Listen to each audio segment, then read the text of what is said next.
Bonjour et bienvenue sur notre chaîne Mystère et Spiritualité.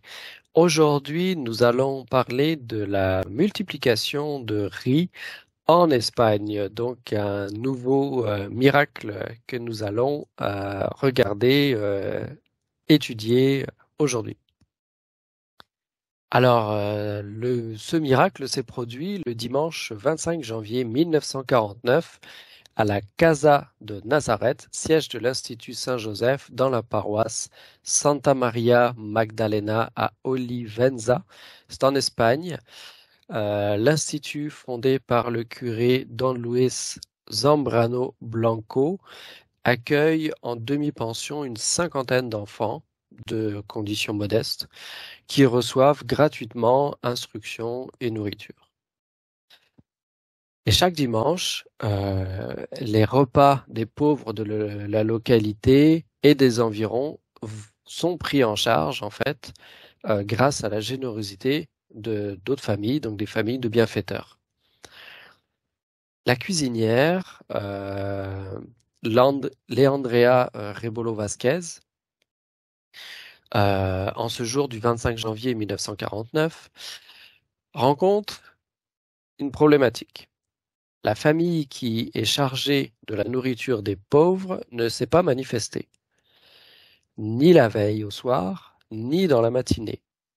Il est midi, elle n'a aucun signe de leur part, donc n'a pas le choix. Leandrea prend ce qui reste, c'est-à-dire 3 tasses de riz, c'est tout, à peu près 750 grammes, et les met à cuire.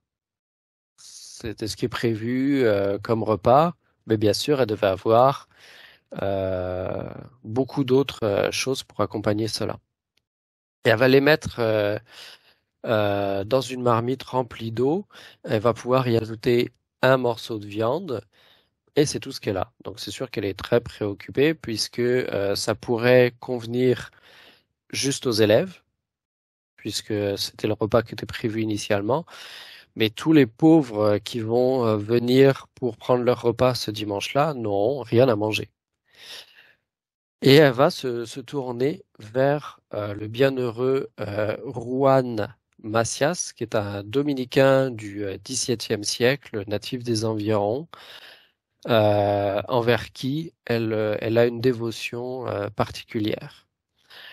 Et elle va prier donc, bienheureux Juan, les pauvres n'ont pas de quoi manger. Aide-nous, s'il te plaît.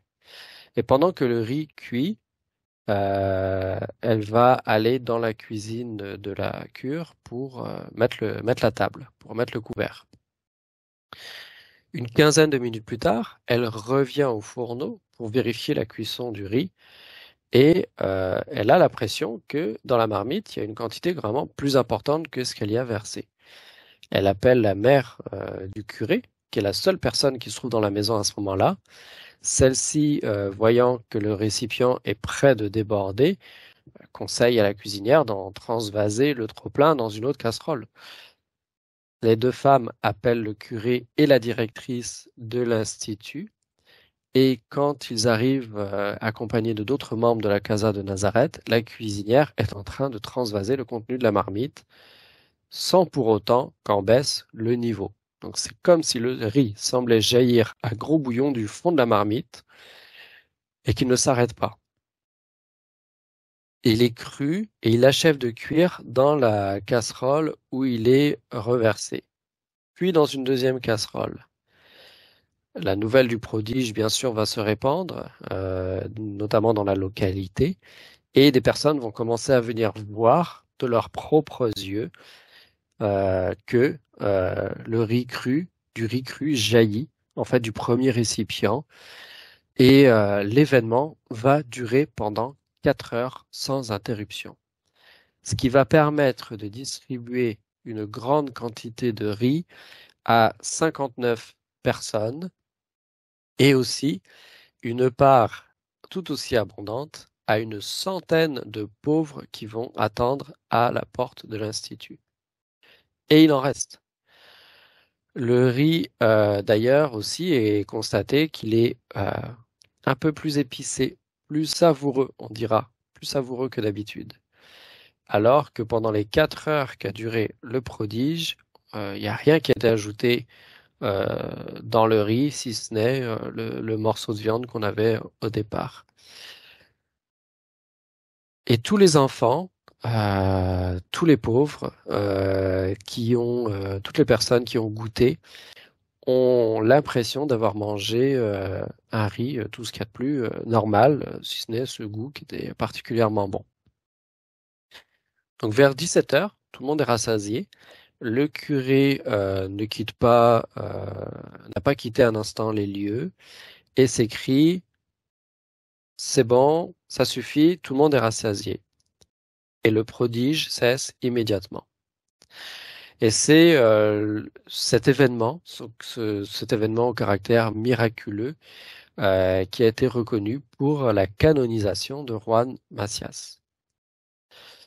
Et on pourrait en profiter pour parler de deux autres miracles qui ont eu lieu un peu dans des conditions similaires.